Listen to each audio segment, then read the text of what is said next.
¿Por qué eligieron la provincia de Tucumán de cara a lo que van a ser las elecciones el próximo 22 de octubre?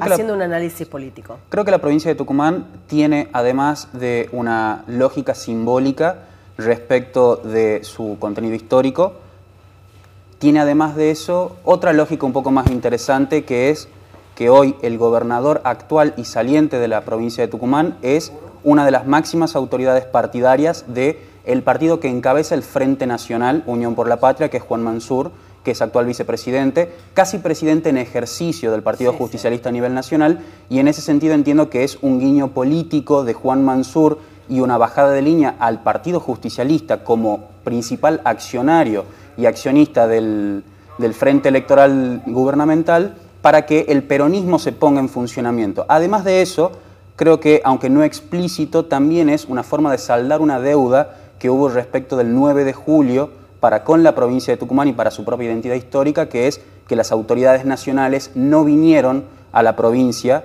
y mandaron en representación al ministro de Cultura de la Nación. Entonces creo que de alguna manera también es saldar una cuenta pendiente que había dejado particularmente a los tucumanos un poco dolidos con el gobierno nacional y con el entonces precandidato a la presidencia de la Nación, Sergio Massa. Y con la misma ausencia, ¿no?, del presidente Alberto Fernández, porque muchos se preguntaban, más allá de que por ahí en Chicanas, ¿por qué no aparece la figura del propio presidente Alberto Fernández, que estuvo mucho tiempo sin hablar, sin salir en los medios? Recordemos que la última vez que el presidente salió fuertemente a comunicar como principal figura de la gestión ejecutiva del país fue en contradicción y en contra de los intereses del propio candidato a presidente del espacio. Digo, cuando Sergio Massa, el domingo posterior a las PASO, anunció una batería enorme de medidas de tinte económico para suavizar el golpe de la devaluación que aplicó el Ministerio de Economía de la Nación en las cuentas públicas nacionales y en la sociedad, el propio presidente salió en desmedro de su candidato. Entonces, de alguna manera entiendo yo que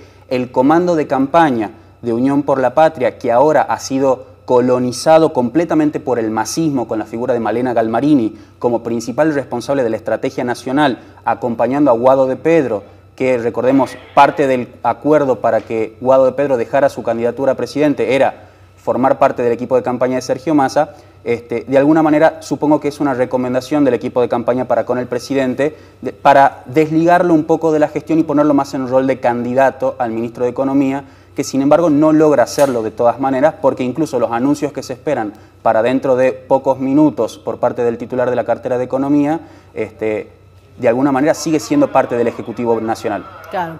En su discurso, el gobernador saliente, el doctor Juan Mansur, dijo: todos sabemos que hay dificultades y que vamos a salir. Es como que Tucumán fue el centro, con estas postales e imágenes que estamos mostrando. Que de hecho, esta postal del hipódromo con los colores partidarios típicos de las agrupaciones peronistas que se destacan por los propios colores que usan para identificarse y que forman parte del folclore peronista. Es como que la fuerza estuvo en el norte argentino. Y me hace recordar al baño de popularidad que intentó darse Mauricio Macri en su último tramo de campaña, que incluso no le alcanzó, pero creo que al peronismo, por su propia lógica estructural, que tiende a funcionar mucho más cohesionado que otros partidos, sobre todo porque prima el principio de verticalidad del poder, entiendo yo que es una clara señal no solamente a la dirigencia, que también fue recriminada en las reuniones privadas y públicas.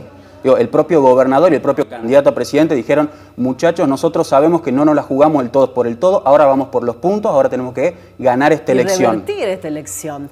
Y dijo en su discurso Massa, cuando estuvo de orador, porque fue el orador principal, dijo: desde el norte vamos a dar vuelta a la historia. Además, porque poniendo también presión. Porque dejó esa presión para el norte argentino. Pensá que el norte argentino, que tradicionalmente en las elecciones nacionales se pinta de color celeste, estuvo demorado. Salvo una pequeña franja de provincias del norte, todo el resto de los gobernadores peronistas que se jugaron sus propias cabezas en las elecciones provinciales, jugaron poco y nada en las nacionales. Entonces, de alguna manera, si nosotros pensamos solamente la elección de Ricardo Bussi en la provincia de Tucumán en función de la Libertad Avanza, el crecimiento exponencial de Ricardo Bussi fue el diferencial que sacó Javier Milei para ser el primero. Los 200.000 votos que creció Bussi desde las generales provinciales a las PASO nacionales son los 200.000 votos que pusieron a Javier Milei primero. Bueno, fue un golpe efecto, ¿no, Javier Milei? que ha bajado unos puntos. Yo creo que bajó de quinta a primera y a veces hasta reversa, que primero lo empezó haciendo su equipo, él bajó el tono con el que hablaba, no bajó el contenido de sus propuestas, claro, pero su equipo le empezó a poner paños fríos, y hoy el propio Javier Milei sale a decir, miren muchachos que yo no hablo de dolarización, yo estoy hablando de libre competencia de monedas. Claro, entonces, digo, el teorema de Baglini, donde uno dice, mientras más cerca estás del poder, más conservador te volvés porque tenés miedo a cometer un error que te perjudique, está operando fuertemente en Javier Milei, que déjame decirlo, creo que está en el interés de oficialismo y principal oposición de la República Argentina hoy, que Javier Milei tenga mucho más tiempo al aire, porque le permite, saliendo en canales de televisión, en entrevistas radiales, bajarse un poco. No solamente bajarse un poco, sino contradecirse, cometer errores no forzados. Y creo yo que hoy está en el principal interés de ambas fuerzas que Javier Milei por lo menos no crezca, así como está en el principal interés de Massa que Patricia Bullrich no se caiga. No se caiga. Claro. Van a un balotaje, seguro, ¿no? Balotaje el próximo 22 de octubre, seguro vamos a El 22 de octubre, si ninguno supera el numerito mágico, no van a ganar. Ninguno ganará, exactamente.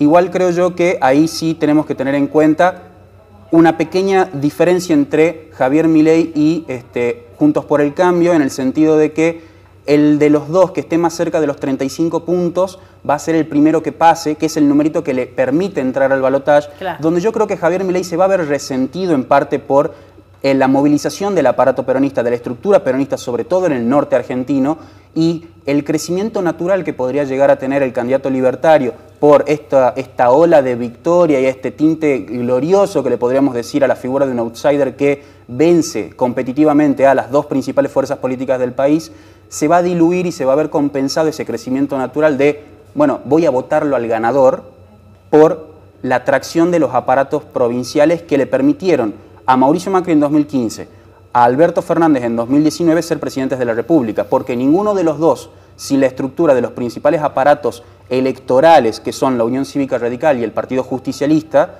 hubieran llegado a ponerse la banda presidencial el 10 de diciembre. Bueno, hay que ver qué va a pasar, ¿no? Con este efecto que lo estamos sintiendo, porque todos los argentinos, los tucumanos, el que sale a trabajar el día a día, lo está sintiendo. Y creo que el electorado, el próximo 22, estamos ahí ya de las elecciones. Estamos a nada. Hay que ver qué va a pasar, hay que pensar, hay que tomar conciencia. Yo creo que en el cuarto oscuro somos dueños de votar a quien querramos, pero después se vienen las consecuencias también. La libertad tiene un precio. El ejercicio de la libertad democrática tiene un precio, no solamente el precio que pagaron las generaciones que estuvieron antes que yo, porque yo nací y me crié en democracia, el precio de conseguir la democracia, sino también el de sostenerla. Y sostenerla implica que no suceda lo que viene pasando en Santa Fe, por ejemplo, que la participación cae, que suceda más como la provincia de Tucumán, que la provincia de Tucumán fue la excepción en la regla a nivel nacional, tuvimos 82% de participación, una de las más altas de la historia en una elección general provincial, y en las PASO también. Entonces, en ese sentido, creo yo que hoy está en el interés de todos los candidatos llamar a la gente a votar, sobre todo porque van a tener un serio problema de legitimidad, no importa quién gane. Claro, hay que ir a votar, hay que ir a votar. El voto en blanco no nos sirve, o da favor a otro. Y además, esto de que da favor a otro es porque el voto en blanco no se cuenta para calcular los porcentajes en las generales, entonces es más fácil que el que va primero llegue al porcentaje porque tiene menos votos que dividir.